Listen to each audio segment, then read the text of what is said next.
Do you wish you could speak Chinese at full speed, fluidly connecting each tone into the next, and comfortably applying tone change rules as you speak?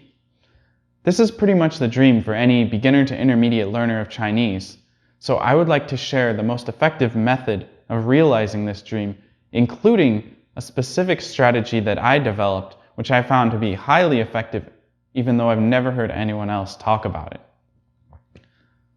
I think it's important to start by noting that this general skill of fluidly pronouncing tones, connecting them together, and applying tone change rules is actually the combination of a bunch of very specific skills and patterns that you build in your mind.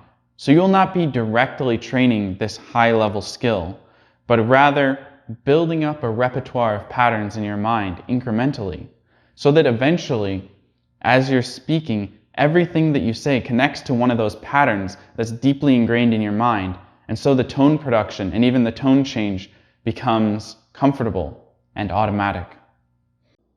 Let's start by assuming a fundamental skill set in isolated tones, meaning that you can accurately produce and distinguish each of the 4 tones in Chinese. From here, the next step is to practice 2-syllable combinations. If you think about it, if you can produce any 2-syllable combination accurately in Chinese, that gives you the fundamental skill set to produce longer phrases and even full sentences. So we start by practicing 2-syllable combinations and follow the standard pronunciation practice advice here, which is always have a native speaker recording to mimic, periodically record yourself and analyze for any discrepancies between yourself and the native speaker recording, and if possible, if you have a language exchange partner or a friend who is a native speaker of your target language, share your recordings with them to get their feedback as well. In addition to these general guidelines, pay attention to specific tone combinations that are difficult for you so that you can practice these more. For example, for me, it was the first tone followed by the second tone, like in the word 非常, and so I needed to practice this tone combination more to become comfortable with it. Whatever it is for you, practice these challenging tone combinations more so that eventually you're able to comfortably and accurately produce any 2-tone combination in Chinese. Once you're comfortable with 2-syllable combinations, you're ready to move on to short phrases and sentences. But remember, the key here is quality over quantity. It can be incredibly frustrating to spend 10 minutes just practicing one single phrase, trying not to stutter or miss a tone. But this 10 minutes is way more valuably spent practicing one phrase correctly than speaking 30 different sentences all completely incorrectly. At the very beginning, you're building the foundation of skill on which all your pronunciation ability will stand. So the first 100 sentences are going to be very tough. But after that, the next 1,000 are going to be relatively easy. And after that, the next 10,000 are going to feel almost trivial. So develop good habits from the beginning, and in 1 or 2 months, you will thank yourself for it. Now, as you're working your way through these phrases and sentences, here are some specific tactics that I use to make my pronunciation practice as effective as possible.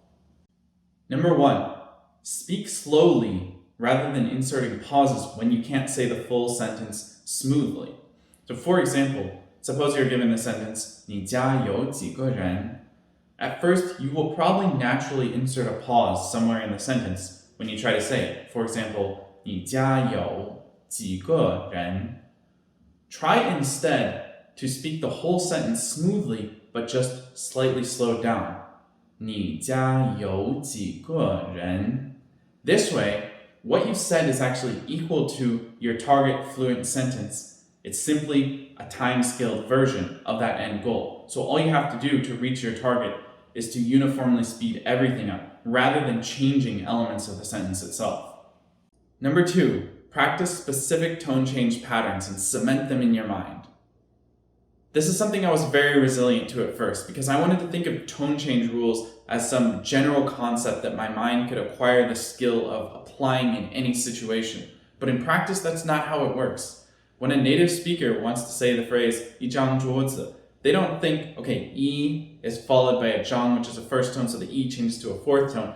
They just know 一张 is 一张. And so in the same way, we can develop this skill by practicing the common combinations. For E, It's most commonly followed by measure words, so you can practice things like 一个,一张,一把,一件,一只,一条,一本,一份, and so on. Secondly, for 不, you can practice it in conjunction with either verbs or adjectives. So for verbs, you can practice things like 不去,不想,不要,不吃,不动,不明白. And for adjectives, we have things like 不难,不容易,不小,不大,不累,不重要, and so on. Finally, for the third tone change rule, it's a little more tricky, but there are still common patterns you can practice, like 很有意思,很有趣,我有,你有,我想,你想, and so on.